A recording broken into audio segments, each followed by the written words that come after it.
Преимуществом бытового фундамента является возможность строительства на любых сложных грунтах, обводненных, заболоченных, торфяных, пучинистых, а также на участках со сложным рельефом. Надежность и долговечность такого фундамента также можно отметить в числе его преимуществ.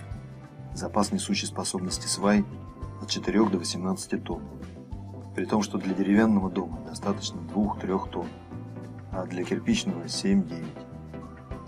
Фундамент получается сейсмоустойчивым, не подверженным силам морозного пучения и ремонтопригодным.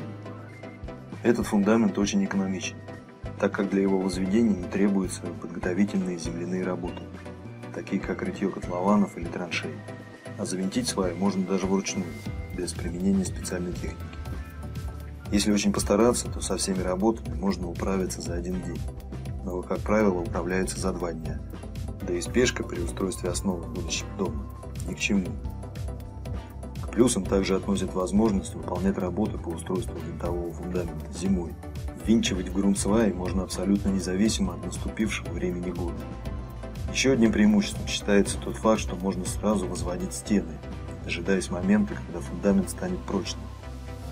К основным недостаткам свайного фундамента относится невозможность монтажа на скалистой местности и на участках с твердыми известняковыми прослойками, либо каменистым грунтом. Винтовые сваи невозможно установить ближе на полметра к уже построенному дому, а монтаж в этом случае затруднен из-за применения специальных рычагов. Также следует заметить, что при выборе свайного фундамента значительно осложняется строительство дома с подвалом, а цена такого фундамента становится неоправданно высокой.